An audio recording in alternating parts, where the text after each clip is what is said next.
Birds by Wuehler. And the actors you will see are Alex Johnson in the role of Connie, Dylan Stuntz in the role of God. I'm going to compliment that they're laughing at you being God.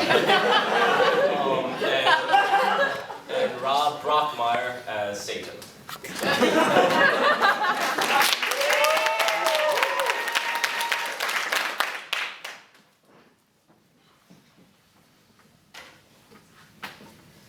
Are you there, God? It's me, Connie. You can listen to Satan. Why not?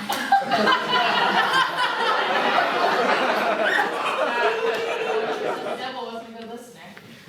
Okay, so here I am. I'm taking care of these baby birds. I feed them. They seem to be eating and pooping. I keep them warm. I was such a bad point yesterday. I felt like I was bleeding inside, and I was wondering, well, what's the purpose of this life I've had? Silly. It's to care for baby birds. At least until they die. One already died yesterday. Just a cold little curled up thing while the other two peeped for their food. I've been saying for a while now, if this happens, I won't slit my wrists. If that happens, I won't swallow down a Tylenol. I'm trying to declare bankruptcy. I can't afford it. Isn't it ironic? I can't afford my own bankruptcy. $1,100, and it's so embarrassing. I just want this to all be over, to find some sort of numbness, to float. So, I sit here and I take care of these baby birds. I rewrite my resume for the 1000th time, and I apply for jobs that already have 1,000 applicants apiece, and I wonder, why am I doing this again? Why am I bothering? Maybe I should have become a nurse. They always need nurses. They don't need failed poets. No one ever needs a poet. I should probably write this all down in some sort of masturbatory rhyming couplet or something. They can read it at my funeral. I'll be cremated. It's cheaper than a real burial. My mother was cremated because it was cheaper. Poor people have to be practical about costs above all else, because a single penny can fuck you 3 ways sideways nowadays. But what's holding me back is this picture of my dad finding me. But not so much anymore. Sure, the dying, that part would be easy. I mean, it's always pictured so easy in movies and on TV, but real life, they don't show the cleanup.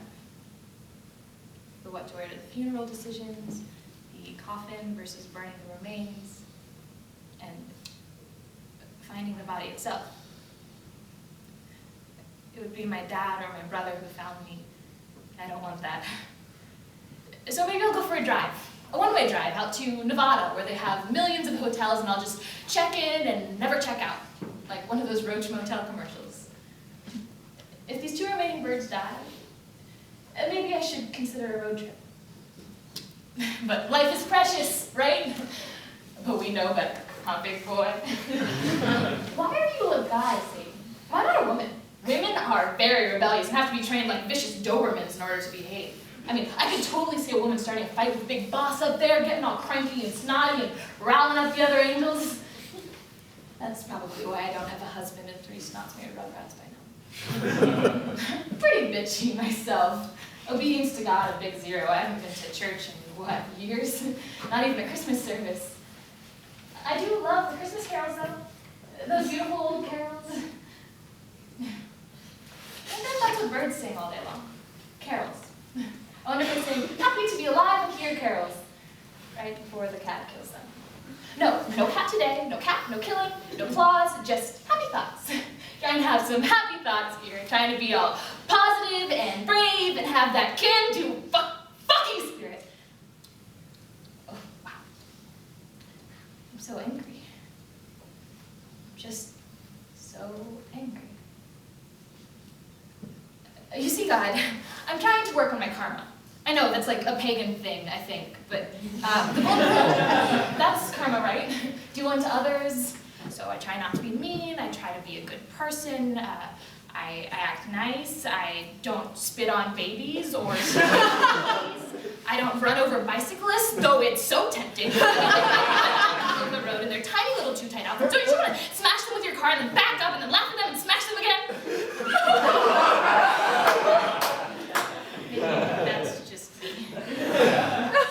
But I was talking about karma, right? What would my karma be if I swallowed a gallon of Tylenol? Connie, I hear you saying in your Sean Connery voice. I picture you, God, to have a voice like Sean Connery, and the devil to have a voice like Cary Grant. Don't ask me why, that's just how I picture it in my head. Connie, it was going to get better the very next day. You are going to win the lottery, many millions. You're going to get a job interview.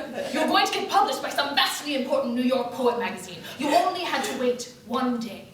Just one day. But I've been waiting for years now, God, and nothing good ever happens to me. I act nice, I send out resumes, I try to be a good friend when I can. Is that why I never get anywhere? Because I wait? Because I try to be as small as possible and not make any noise? I even write polite poems about nature and waterfalls. Nothing profound. I'm not profound at all. I never let myself be. I write shallow poems to please everyone, and they please no one. I drown in debt. I take jobs that eat my soul, and let's be honest, it's just us three. I wish I had died at birth. So I sit here and I take care of baby birds that my dad knocked out of their nest. I know I'm too old for this. I should be all grown up by now. I should be indifferent to everything but my credit report. But that's a good one. Just open up your mouth. Oh, good baby. What good baby? I'll never be a mom. Or a wife. I spend my whole life in school, or working crappy jobs, or waiting for letters, or recently emails that never get sent. Or the ones that do get sent, and they say, sorry, we don't want your shallow crap. Good luck not being a writer, ever. I would love to receive one honest rejection letter. Just once and for all, the editor would just tell me, you can't write. Try marine biology, or perhaps dead animal removal. I hear they're always hiring. God, I would love to receive that rejection letter. I could finally stop wishing, hoping, waiting, dreaming. I could move on, whether it was to nursing school or a razor blade. I would finally stop this whole waiting for dreams to come through thing. It's cruel. My friends keep telling me, hang in there, your dreams will come true someday, but they have houses and lives. They have money in the bank and they go on vacations. They have children. Some even have grandchildren by now, but I have nothing. I have nothing to show. I have no awards, no college teaching position just until my book gets published. Bullshit. All I have are these stupid fucking birds. I'd be homeless right now if my dad hadn't let me move back in with him.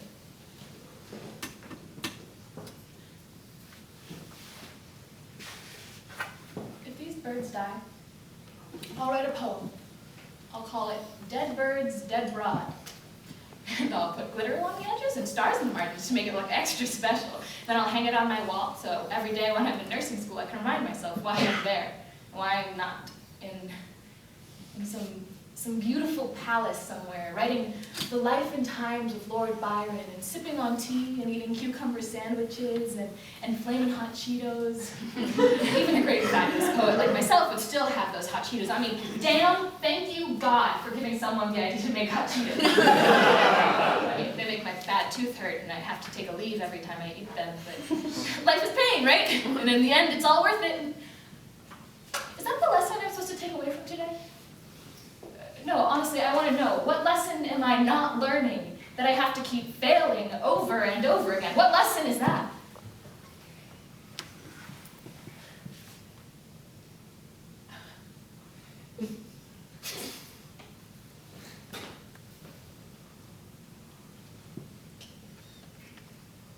I'll never be anything terrific. People are laughing at my dreams. People are calling me a failure, and worse. My own father just yesterday, to my face, he called me a waste of skin. He said it under his breath, so I almost didn't hear it, but like he wanted me to hear it. Waste of skin, waste of time, waste. And since he's a farmer, that's a giant sin. Everything has to have a purpose, a use, a function. And I try to fight this belief because it's in me. It's in my very bones that I should have been ordinary. I should have been a cheerleader and a mother at 20. I should have never tried to write or draw or read. I should have been dull and sensible, not care so much when baby birds get knocked out of their nest.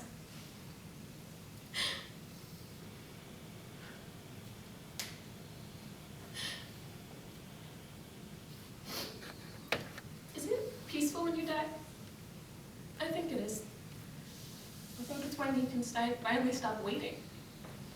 When you can stop caring so much when baby birds get knocked out of their nests, when you can stop being so tired all the time, when you can finally send off submissions and not expect great things. And you can finally let all that shit go at last. Amen. And yet I don't want to give up. I'm stronger than this. I'm stronger than this push in my head to kill myself. I'm stronger than this crippling depression that's been inside me since I was 13. I am stronger than this. I'm still here. That's gotta count for something. It's just having to rebuild, right?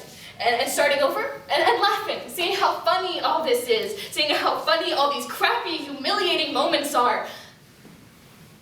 I hate this. I want the awards. I want to be profound. I want to write books. I want my dad crushed beneath his own fucking tractor the way he crushed me. The way he fucking crushed me.